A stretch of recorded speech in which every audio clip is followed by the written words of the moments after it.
이틀 뒤에 예수께서는 거기를 떠나서 갈릴리로 가셨다. 예수께서 친히 밝히시기를 예언하는 자기 예언자는 존경을 받지 못한다 하셨다. 예수께서 갈릴리에 도착하시니 갈릴리 사람들이 예수를 환영하였다. 그들도 명절을 지키러 예루살렘에 갔다가 예수께서 거기서 하신 모든 일을 보았기 때문이다. 예수께서 또다시 갈릴리 가나로 가셨다. 그곳은 전에 물로 포도주를 만드신 곳이다. 거기에 왕의 신하가 한 사람이 있었는데 그의 아들이 가버나움에서 앓고 있었다. 그 사람은 예수께서 유대에서 나와 갈릴리로 들어오셨다는 소문을 듣고 예수께 와서 제발 가버나움으로 내려오셔서 아들을 고쳐주십시오 하고 애원하였다. 아들이 거의 죽게 되었기 때문이다. 예수께서 그에게 말씀하셨다. 너희는 표징이나 기이한 일들을 보지 않고는 결코 믿으려고 하지 않는다. 그 신하가 예수께 간청하였다. 선생님, 내 아이가 죽기 전에 내려와 주십시오. 예수께서 말씀하셨다. 돌아가거라. 내 아들이 살 것이다. 그는 예수께서 자기에게 하신 말씀을 믿고 떠나갔다. 그가 내려가는 도중에 종들이 마중 나와 그 아이가 살았다고 보고하였다. 그가 종들에게 아이가 낫게 된 때를 물어보니 어제 오후 1시에 열기가 떨어졌습니다 하고 종들이 대답하였다. 아이 아버지는 그때가 예수께서 그에게 내 아들이 살 것이다 하고 말씀하신 바로 그 시각인 것을 알았다. 그래서 그와 그의 온 집안이 함께 예수를 믿었다. 이것은 예수께서 유대에서 나와서 갈릴리로 돌아오신 뒤에 행하신 두 번째 표징이다. 아멘. 아들을 고쳐주십시오. 아들을 고쳐주십시오. 라는 제목으로 제가 묵상한 말씀 여러분과 함께 나누겠습니다.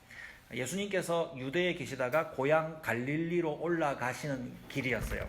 유대에서 많은 표적을 행하시고 올라가는 길에 어느 마을에 들르셨죠? 사마리아 동네를 들르셨던 거 기억하실 겁니다. 그 사마리아 동네를 가로지르셔서 거기에 이틀 유하시다가 갈릴리 고향 마을로 오시면서 주님이 하시는 말이 너희들 알지?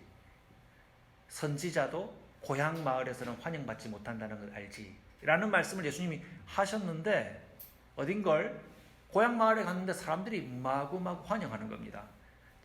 이 예수님이 하신 말씀과 반대되는 상황은 무엇일까요? 그것을 푸는 핵심은 뭐냐면 왜 환영을 했는가? 그들이 예수님이 행하는 표적과 기이한 일을 봤기 때문이다 라고 본문은 해설을 해요. 환영받지 못하는 게 당연한데 환영을 했단 말이에요. 그런데 그 환영하는 이유는 일반적이지 않는 이유. 예수님을 통해서 기이한 일을 봤기 때문에 이분을 통해서 나에게 무슨 도움을 받으려고 이 사람들이 예수님을 보통은 환영받지 못했는데 환영했다 이 말입니다.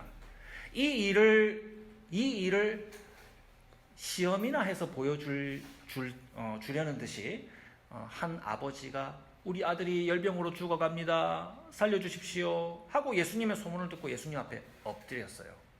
예. 엎드렸을 때 예수님이 뭐라고 답하세요?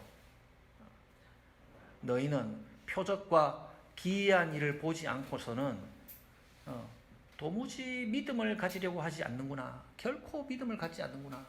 라는 첫 번째 얘기예요. 오늘 이야기 구성을 보면 두 가지 얘기가 딱 겹쳐져 있어요. 일부러 겹치게 구성했어요. 그것이 첫 번째 이야기고요. 두 번째 이야기는 이 예수님 앞에 엎드린 이 열병으로 죽어가는 아들의 아버지의 얘기가 겹쳐져 있어요. 자, 이 열병으로 죽어가는 아들의 아버지는 왕의 신하였습니다. 갈릴리를 포함하여 다스리고 있는 분봉왕 헤롯의 그 신하겠죠. 헤롯의 신하가 예수님 앞에 나와서 제 아들을 살려주십시오 했는데 예수님께서 앞서 말한 것 같이 겹쳐진 구성이라고 했죠. 이렇게 답하시는 거예요. 너희는 도무지 표적이나 기이한 일을 보지 않고서는 믿음을 가질 수 없는구나 라고 하면서 그에게 대답하시면서도 동시에 그를 둘러싸고 자 이번에도 기이한 일이 일어나는 거 한번 보자라고 하는 그들에게 말씀하셔요. 예수님께서 예전에 물로 포도주를 만든 사건에서도 그렇지 예수님 그랬듯이 예수님은 요청이 있을 때 그냥 단번에 해결해 주시는 경우가 많이 없는 것 같아요. 자, 믿기만 해라, 내가 해결해 줄게. 그런 경우는 많이 없는 것 같아요. 뭔가를 가르쳐 주시려고 거절하는 표현을 이 아버지가 듣자, 아닙니다, 가버나움으로 내려와서 제발 우리 아들 주시면 좋겠습니다. 우리 아들 고쳐주셨으면 좋겠습니다 라고 간청했을 때에 예수님이 뭐라고 답을 하세요? 돌아가거라, 이미 내 아들이 나아 있다 라고 대답을 하셔요. 우리 개역 개정판 성경에는 네 아들이 살아있다는 현재형 표현으로 이미 네 아들이 살아있다라고 얘기를 했어요. 그 얘기를 듣고 그러한가 아버지가 믿고 그 길을 돌이켰습니다. 집으로 돌아가는 길에 하인들이 그 주인을 영접하러 나오는 길에 소식을 전했습니다. 아드님이 살아났습니다. 그래서 언제 그런 일이 있었노? 물으니까 오후 1시에 그 일이 있었대요. 그 오후 1시라 함은 예수님께서 돌아가거라, 네 아들이 이미 살아있다라고 말씀하신 그 시간인 줄로 확인하게 되었다고 그렇게 내용을 기록하고 있습니다. 지금 두 가지 얘기를 했는데요. 이 두 가지 얘기를 겹쳐서 우리에게 알려주려고 하는 성경 기록자의 의도가 무엇일까요? 앞에 기록한 내용의 핵심은 너희가 도무지 믿으려 하지 않는다 라는 것이고, 뒤에 아들을 결국 고쳐주십니까? 고쳐주지 않습니까? 그 간청에 응답하신다. 예수님은 그런 말씀을 하시고 나서도 그 아들에게 필요한 답을 주셨다 하는 것이 두 번째 이야기의 핵심이에요. 그러면 하나씩 뜯어봅시다. 앞서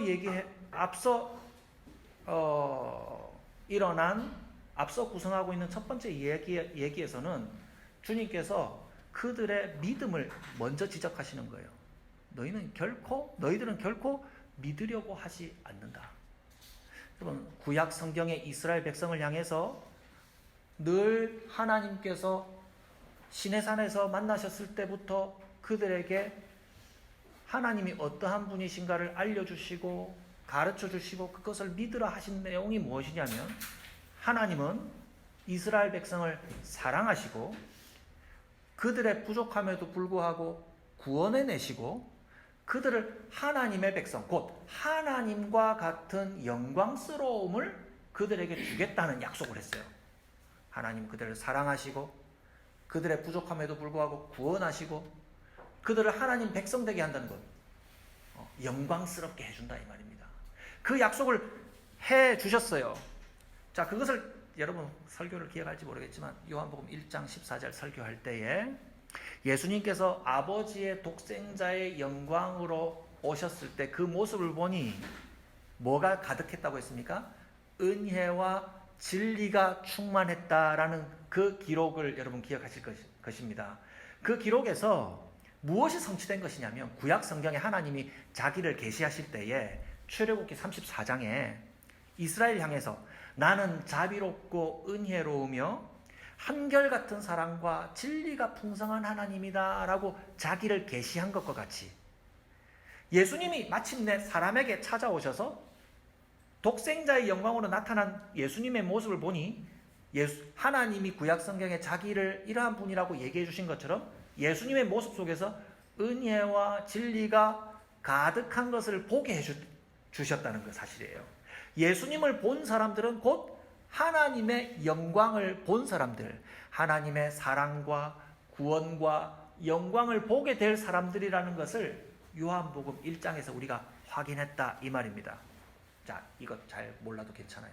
성경의 메시지는 무엇입니까? 앞서 얘기한 것, 하나님은 우리를 사랑하시고 우리의 조건에 상관없이 우리를 구원해내시고 인도하시고 그리고 우리를 영광스럽게 하신다. 영광스럽게 하신다는 사실입니다. 그런데 우리 사람들의 오해는 무엇이냐면, 성경의 태고적부터 기록된 그 성경의 내용, 오늘날 우리에게 전해지고 거듭해서 설교를 통해서 해설을 듣고 하여도 우리는 그 사실을 삶 속에서 믿지 않는다는 경향이 있다는 말입니다. 우리는 결코 잘 안 믿으려고 해요. 하나님이 우리를 사랑하시고 우리를 인도하시고 구원해내시고 우리의 잘못된 모습과 상관없이 우리를 구원해내시고 그리고 우리를 영광스럽게 해주실 것이라는 것, 그 사실을 우리는 믿지 않아요. 하나님 사랑하신다고요? 저는 사랑받지 않는 것 같은데요. 하나님이 나를 구원해내신다고요? 아니에요. 하나님이 나를 구원해내시는 게 아니라 나 스스로 나의 가치를 높여서 나를 증명해내야 돼요. 그래야 사람들 사이에서 수치를 당하지 않아요. 우리 학생들이 계속해서 거듭해서 만나고 있는 시험에서도 시험 점수가 올라야 나의 가치를 증명할 수 있고 그것으로 사람들 가운데 나는 수치를 당하지 않을 거예요. 나는 영광스러워질 거예요. 사람들이 나의 가치를 인정해 줄 거예요. 라고 우리는 하나님의 말씀을 살면서 경험하게 된 사실들 때문에 믿지 못하는 것이 오늘 우리의 현실이라 이 말입니다. 그것이 우리의 오해예요. 첫 번째 이야기에서 드러내는 것이 너희들은 표적과 기이한 일을 보지 않고서는 결코 믿지 않는 사람들이구나 라고 하는 말이 그거예요. 그래서 그러한 오해에서 발생된 뒤따르는 결과들은 무엇이냐면 그러한 사람들은 그러한 오해로 믿음 없음으로 살아가는 사람들은 마음속에 두려움이 찾아오고요. 근심거리로 가득해요. 왜냐하면 내 스스로 점수를 내야 되고 내 가치를 증명해내야 되고 그것으로부터 사람들로부터 부끄러움을 당하지 않을 것이라고 착각하고 있기 때문에 아직 일어나지 않은 일들을 두고 두려워하고 근심하고 무서워서 떤다 이 말입니다. 그래서 이러한 오해에 빠져 있는 사람들이 주로 신들을 대하는 태도가 무엇이냐면 나에게 기적을 한번 보여보십시오. 나에게 오셔서 내가 원하는 내가 이루어내어야 하는 그 일을 도우십시오. 하나님, 제가 제 자신을 증명하는 이 일을 하나님이 오셔서 좀 도와주십시오. 그러면 내가 한번 믿어볼지 말지를 결정하겠습니다. 이러한 믿음의 태도를 주님께서는 뭐라고 얘기하느냐? 오늘 본문에서 부족한 믿음이다. 부족한 믿음이다. 너희는 결코 표적과 기이한 일을 보지 않고서는 믿으려 하지 않는구나 라고 지적하는 겁니다. 그러면 뭐가 맞습니까? 뭐가 맞습니까? 두려워하고 근심하지 않고 근심하지 않아야 되는 이유는 우리가 항상 하나님 안에 늘 거하고 있다는 사실, 우리가 우리를 늘 사랑해 주시고 우리를 안전하게 거하게 해주시고 우리를 구원해 내셔서 안전하게 거하게 해주시고 우리를 수치를 당하지 않도록 영광스럽게 하실 하나님이라는 사실을 믿고 그 안에서 안심하고 살아가는 사람들이 되도록 우리를 부르신다는 겁니다. 그 안에서 두려워하지 말아라. 안심해라. 너는 내 안에 있기 때문에 이미 사랑받고 있고 구원받았으며 그리고 그 안에서 너는 수치를 결코 당하지 않아. 너는 이미 충분히 그 이상으로 가치 있어. 가치 있어. 라고 주님이 말씀해 주신다는 것을 알아야 됩니다. 그런데 예수님의 첫 번째 지적과 상반된 이야기가 하나 더 등장했다 이 말이에요. 예수님의 실천은요, 이 아들의 아버지의 요청에 응답해 주셨잖아요. 뭐라고 답하셨어요? 돌아가거라, 내 아들이 살았느니라 라고 말씀하셨고 그 기적을 행하셨어요. 이 일을 요약하여서 성경은 맨 마지막 절에 표적이었다. 표적이었다. 주님께서 갈릴리로 다시 돌아오신 이에 행하신 두 번째 표징이었다. 표적이었다. 이렇게 기록하고 있습니다. 여러분, 표적에 대해서 제가 얘기한 적이 있죠. 신호등 예를 들어서 신호등의 빨간색과 초록, 녹색과 또 빨간색, 초록색, 무슨 색도 있지? 노란색. 노란색이 의미하는 것은 그 색깔 자체가 가지고 있는 뜻은 아니죠. 그것이 가리키는 사실이 있단 말입니다. 메시지가 있다는 거예요. 그럼 예수님께서 이 돌아가거라 이미 아들이 살아있느니라 라고 하는 이 사건에서 우리가 받아야 하는 사인은 뭡니까? 하나님의 메시지는 무엇입니까? 우리가 확인해야 되죠. 그럼 여러분 본문을 그 메시지가 무엇인가 살펴보려고 주의 깊게 읽어보다 보면 강조된 사실 두 가지를 확인할 수 있어요. 여러분 뭐 어떤 이 스토리 중에서 이 이야기 중에서 어떤 내용이 좀 특이했어요? 무슨 내용을 특별히 더 이야기하려고 애쓰는 것 같았습니까? 이 이야기에 특이한 점이 뭐가 있었습니까? 예수님께서 하나 얘기해 드릴게요. 가지 않아도 해결되는 것을 이 사람들 눈으로 확인시켜 주셨다 이 말입니다. 그리고 가서 정말 그렇게 됐는가 확인해 봤더니 정말 그 시간에 딱 맞춰서 그 아이가 살아난 것을 보게 하셨다는 점. 가지 않아도 정확히 해결하셨다는 점이 메시지죠. 두 번째 강조된 사실은 무엇이냐? 아이가 살아났다는 거예요. 그래서 이 아이가 살아났다는 것을 의식적으로 반복해요. 본문 말씀을 보시면. 그래서 이 두 가지 강조된 사실을 모으면요. 하나님은 모든 일을 정확히 이루시며 그 결과 사람을 살려내신다. 사람을 살게 하신다. 라고 하는 메시지를 읽을 수가 있습니다. 하나님은 사람의 요청에 따라서 사람이 요청할 때 그 요청이 부족할지라도 가지 않아도 정확히 해결하신 것처럼 모든 일을 가장 적절한 때에 정확히 이루시며 그 일은 요청한 대로 이루시는 것이 아니라 사람을 살려내신 결과로 이루신다 이 말입니다.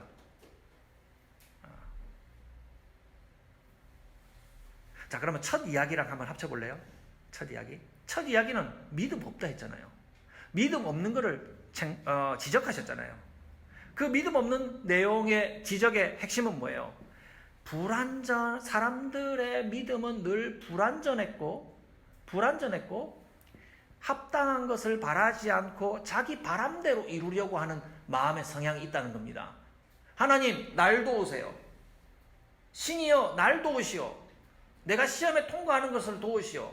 라고 자기의 바람대로 신이 찾아와서 나를 돕기를 바란다 이 말입니다. 자, 이 두 가지 얘기를 겹쳐놓은 것을 합치면요. 메시지는 이렇습니다. 하나님은 불완전한 사람의 바람대로 이루시는 것이 아니라 모든 일을 정확하게 이루시며 그 결과 사람을 살려내신다. 살게 하신다. 앞서 얘기한 것처럼 하나님이 그 자녀에게 계획하신 그 뜻 무엇입니까? 주신 메시지, 약속. 내가 너를 사랑하며 너를 인도하여 구원해낼 것이고 너를 영광스럽게 하실 것이다. 그건 불변하는 것이다. 내가 너희들이 어떻게 해도 상관없다. 그건 하나님께서 정해놓으신 것이다. 라고 하는 것을 오늘의 본문 속에서 하나님은 사람들의 불완전한 바람대로 이루어내는 것이 아니라 모든 일을 주님의 때에 정확히 이루시며 그 아이가 결국 살아나게 하신다. 살도록 인도하신다는 것이 오늘 메시지예요. 하나 여쭤볼까요? 하나님은 여러분들의 기도에 응답하십니까? 들으시던가요?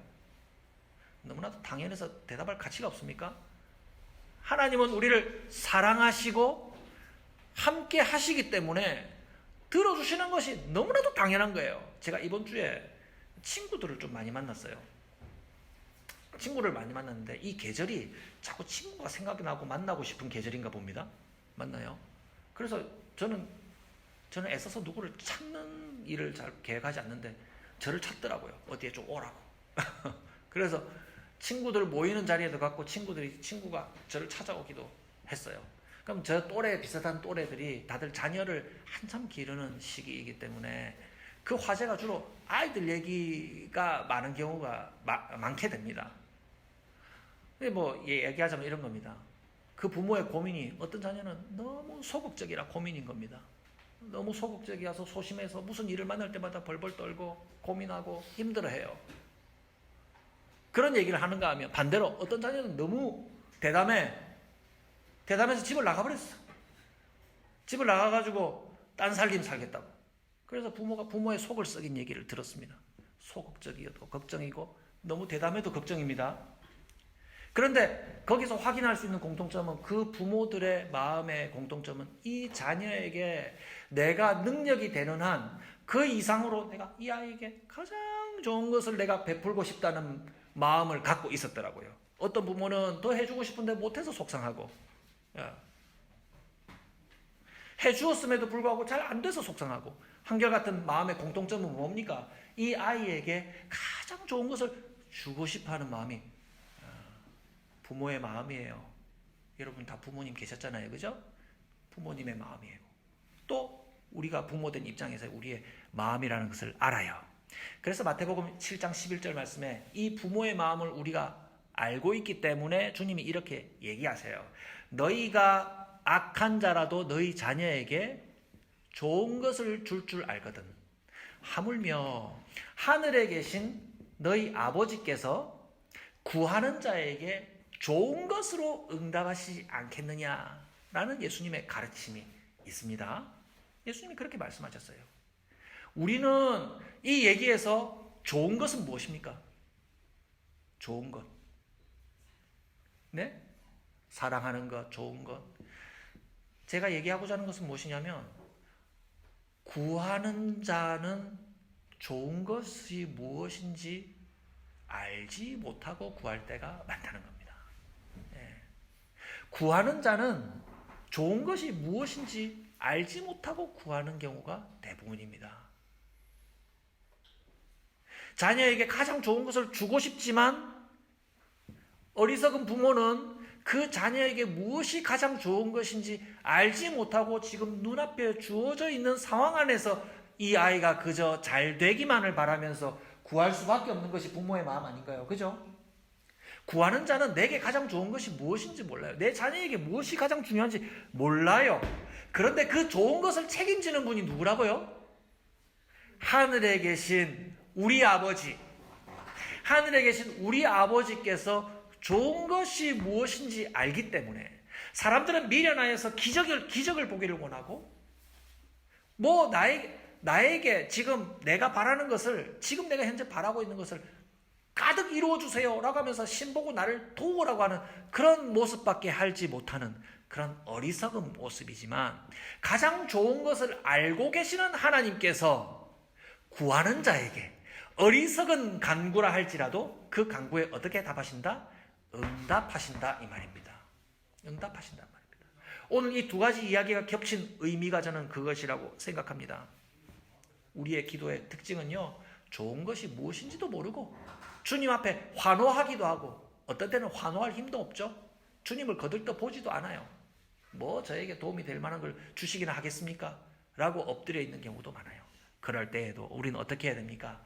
하나님께 나아가야 돼요. 하나님 안에 우리가 있다는 것을 알고 있어야 되고 주님 앞에 말씀드려야 돼요. 주님은 그 기도에 응답하십니다. 자, 그럼 여러분께 이런 질문 드리겠습니다. 여러분, 믿음이 없는 기도도 하나님께서 들으실까요? 여러분, 그 기도에 답할 수 있잖아요. 믿음 없는 기도는 뭐 어떤 겁니까? 빗나간 기도 아니겠어요? 하나님은 가장 좋은 것을 주실 준비가 되어 있는데 그것 말고 다른 거 달라고 기도하는 거예요. 그럼 하나님 어떻게 응답하실까요? 좋은 것으로 응답하시겠죠. 그래서 우리는 더 안심하는 겁니다. 반신반의하는 절박한 기도 하나님 들으실까요? 오늘 그게 그거 아닙니까? 반신반의하는 절박한 기도 하나님께서 들으실까요?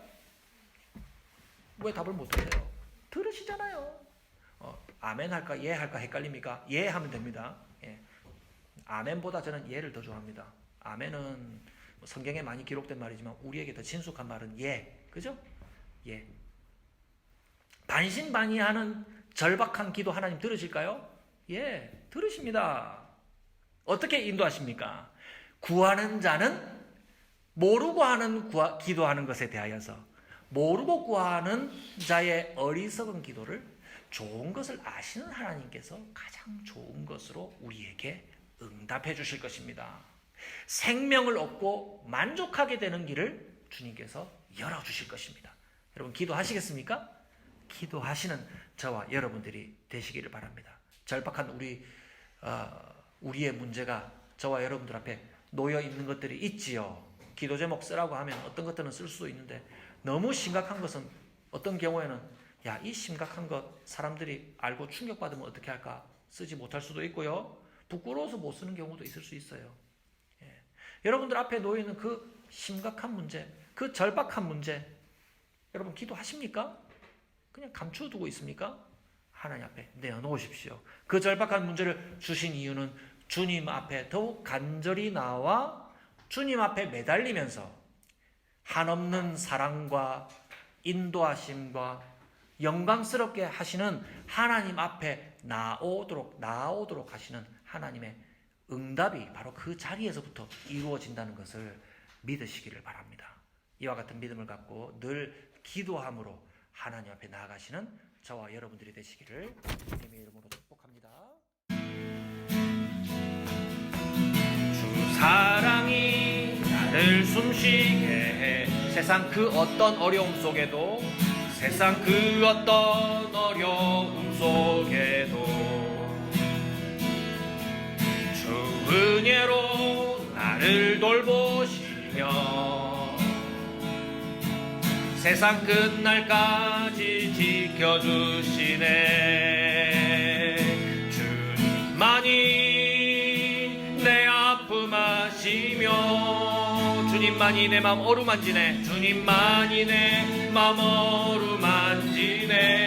어느 누구도 나를 향하신 어느 누구도 나를 향하신 주님의 사랑 끊을 수 없네. 주님의 사랑을 끊을 수 없네. 주님만이 내 능력이시며 내 능력이시며 주님만이 나의 구원, 주님만이 나의 구원이시네. 어느 누구도 나를 향하신 주님의 사랑을 끊을 수 없네. 주 사랑이 나를 이끄시네. 주 사랑이 나를 이끄시네. 내가 갈 수 없는 그곳으로 주의 사랑 나를 붙드시며 주의 사랑 나를 붙드시며 세상 끝날까지 인도하시네. 주님만이 내 아픔 아시며 주님만이 내 맘 어루만지네. 어느 누구도 나를 향하신 주님의 사랑을 끊을 수 없네. 주님만이 내 능력이시며 내 능력이시며 주님만이 나의 구원이시네. 어느 누구도 나를 향하신 주님의 사랑을 끊을 수 없네.